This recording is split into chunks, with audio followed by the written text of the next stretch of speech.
Alhamdulillahirrabbilalamin. Wassalatu wassalamu ala asyrafil anbiya wal mursalin wa ala alihi wa sahbihi ajma'in. Amma ba'du. Alhamdulillah, yang saya hormati tuan-tuan dan puan-puan, sahabat-sahabat yang dikasihi, saudara-saudara yang dirundi. Assalamualaikum warahmatullahi wabarakatuh. Alhamdulillah, pada kali ini kita akan membicarakan pesanan daripada imam besar kita, iaitu Hujatul Islam Imam Al-Ghazali, satu ulama besar, ulama yang ulung di dalam ilmu tasawuf, di mana kita bagi mazhab Syafi'i di negara Malaysia ini, kita berpegang pada akidah Sunnah wal Jamaah. Maka banyak kitab-kitab beliau yang terkenal, terutama sekali di dalam kitab Ihya Ulumuddin.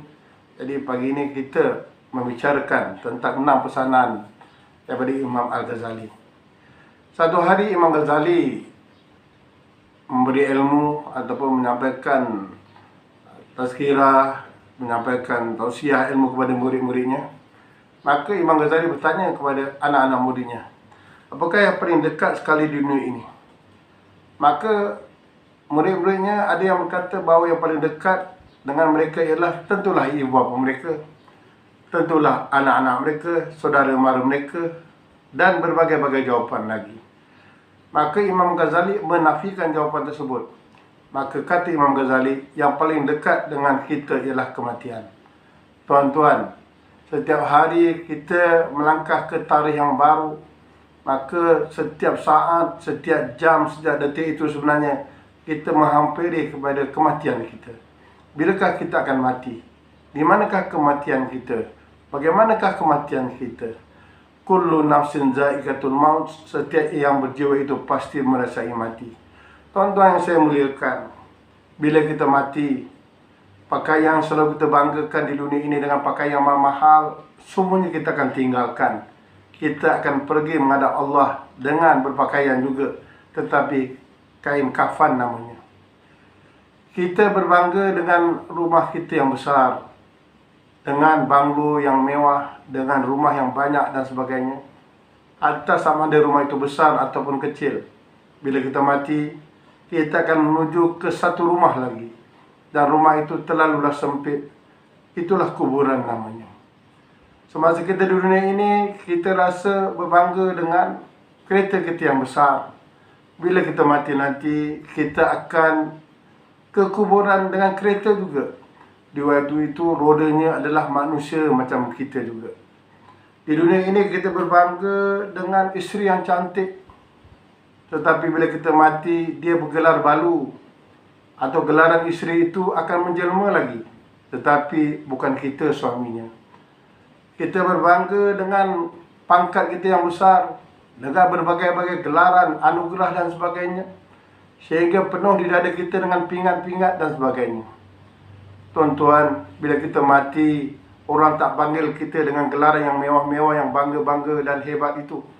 Kita akan digelar dengan gelaran arwah, ataupun orang datang menjadi kita, orang akan tanya mayat. Tuan-tuan, kita akan menghadap Allah dengan pingat juga, iaitu pingat soleh dan pingat toleh. Nak menentukan pingat itu, kita kena tentukan dari sekarang. Soalan yang kedua, Imam Ghazali bertanya kepada anak-anak muridnya, apakah yang paling jauh di dunia ini?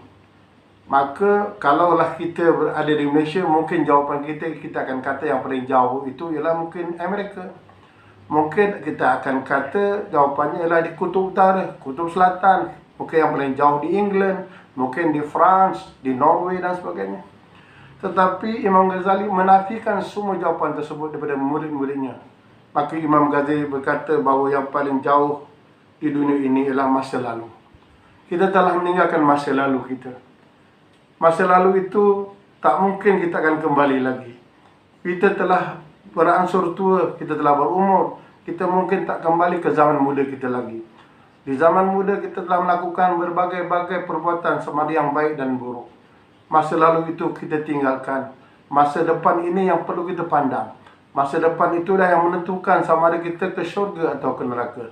Tuan-tuan, masa depan kita ialah kita menuju kepada kematian. Kita akan dibangkitkan di padang mahsyar, kita akan diadili, dan kita akan melintasi jambatan sirat, menentukan sama ada kita ke syurga maupun ke neraka. Soalan yang ketiga, Imam Ghazali bertanya lagi kepada muridnya, apakah yang paling berat di dunia ini? Maka barangkali sebagaimana kita juga kalau diajukan soalan yang sama, mungkin kita akan kata yang paling berat itu ialah mungkin besi, mungkin batu bata, mungkin barang-barang yang berat yang tak terpikul oleh kita.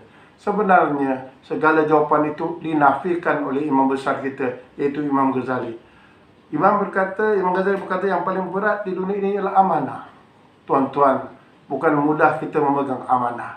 Kita adalah pemimpin dan setiap pemimpin akan ditanya tentang kepimpinan kita.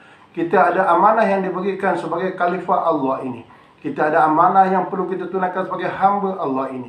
Kita ketua kepada keluarga, kita ketua kepada masyarakat, kita ketua kepada negara kita, kita ketua kepada apa sahaja jabatan dan sebagainya.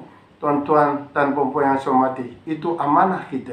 Jangan sesekali kita derhaka atau kita tidak menunaikan amanah yang diberi itu. Allah akan tanya kita.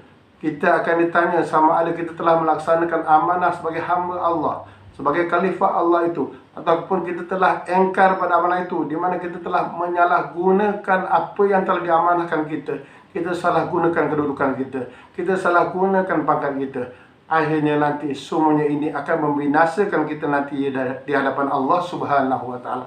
Oleh itu, jagalah amanah kita, laksanakan dengan jujur ikhlas, hiasilah diri kita dengan sifat-sifat mahmudah, hindari sifat-sifat mazmumah itu. Mudah-mudahan amanah yang dipikulkan oleh Allah kepada kita, maka laksanakanlah amanah itu dengan sebaik mungkin. Jangan sekali-kali menyalahgunakan segala apa yang kita dapat itu untuk diri kita, menyebabkan kita derhaka kepada Allah Subhanahu wa taala. Yang keempat, Imam Ghazali bertanya lagi kepada anak muridnya, apakah yang paling besar di dunia ini?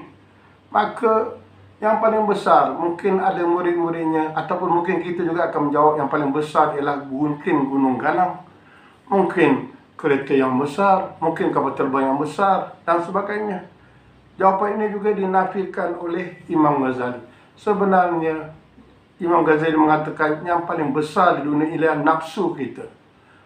Nafsu kita ini, ya, yang sentiasa mengajak kita kepada kejahatan. Nafsu kita ini yang mengajak kita kepada benda-benda yang menjadikan kita tamak dan haluba. Nafsu ini menyebabkan kita rakus kepada dunia ini. Tuan-tuan, sesungguhnya nafsu itu sentiasa mengajak manusia itu kepada kejahatan. Oleh itu, kawal nafsu kita. Nafsu kita ini, kalau tidak dikawal, dia akan menjadi raja kepada diri kita yang akan merosakkan diri kita. Tuan-tuan dan puan-puan yang saya hormati, Inna nafsan la amaratun bisu. Sesungguhnya nafsu itu mengajak kamu melakukan kejahatan. Kawal nafsu kita. Dengan apa? Dengan sentiasa kita melaksanakan apa yang Allah dan Rasulullah suruh. Sentiasalah kita menjadi orang yang sentiasa ingin mendekatkan diri kepada Allah, mendekatkan diri kepada apa yang telah diperintahkan oleh Allah melalui lidah Nabi Rasulullah sallallahu alaihi wasallam. Kemudian Imam Ghazali bertanya lagi soalan yang kelima, apakah yang paling ringan di dunia ini? Apakah yang paling ringan? Mungkin kita akan berkata yang paling ringan, pada kebiasaannya kita akan kata kapas, kerana dia benda yang paling ringan. Tetapi apakah jawapan itu yang sebenarnya? Maka Imam Ghazali telah menafikan segala jawapan anak muridnya, dan Imam Ghazali telah berkata, yang paling ringan di sini ialah kau meninggalkan solat. Tuan-tuan, yang paling ringan ialah meninggalkan solat. Solat yang mungkin paling cepat 5 minit, tak sampai mungkin 10 minit. Itu yang paling ringan kita tinggalkan di muka bumi ini. Kita sibuk dengan urusan dunia kita. Kita sibuk dengan pangkat jawatan kita. Kita sibuk dengan mencari dunia, mencari harta, mencari berbagai-bagai untuk kepentingan diri kita, sehingga kita tidak melaksanakan solat. Benda yang paling ringan di dunia ini ialah kita meninggalkan solat. Solat hanyalah 5 waktu sehari semalam disusuli dengan solat sunat. Tetapi ia paling ringan, paling mudah untuk kita tinggalkan. Mudah-mudahan kita turut istiqamah mengerjakan solat. Solatlah di awal waktu. Solatlah, ya, bersedia untuk bertemu Allah pada setiap waktu solat itu. Jangan kita melengah-lengahkan solat itu sehinggalah ke akhir waktu itu.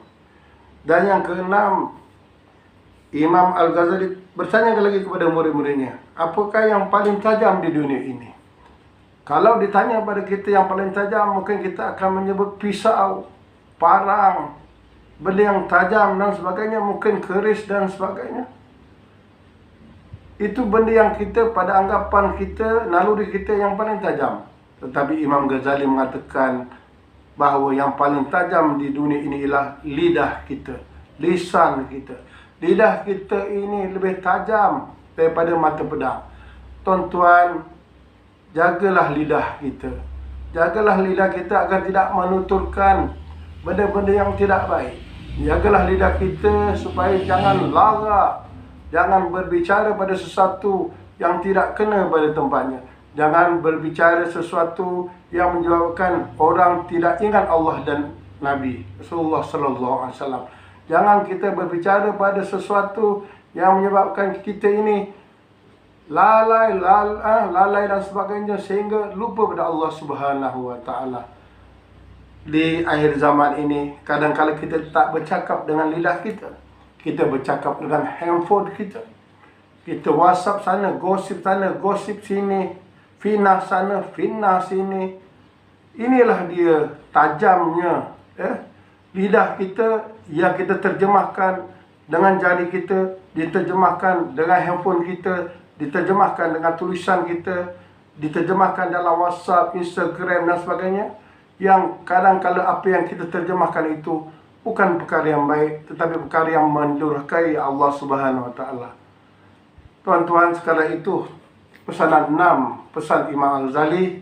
Ada banyak lagi, tetapi sekarang 6 pesanan ini untuk kita ambil iktibar bahawa kita tidak lama di dunia ini. Jadilah kita insan yang soleh, jadilah kita insan yang soleha. Mudah-mudahan kita bertemu Allah nanti. Bila kita mati, maka kita akan jadi insan-insan yang soleh dan soleha, insan-insan yang diredai oleh Allah Subhanahu wa taala, bukan saja di dunia tetapi juga di akhirat. Sekian, ampun maaf dari saya. Nasihat ini bukan saja untuk tuan-tuan dan puan-puan, tetapi lebih utama lagi pada diri saya. Mudah-mudahan kita semua menjadi insan yang dirahmati Allah, insya Allah. Assalamualaikum warahmatullahi wabarakatuh.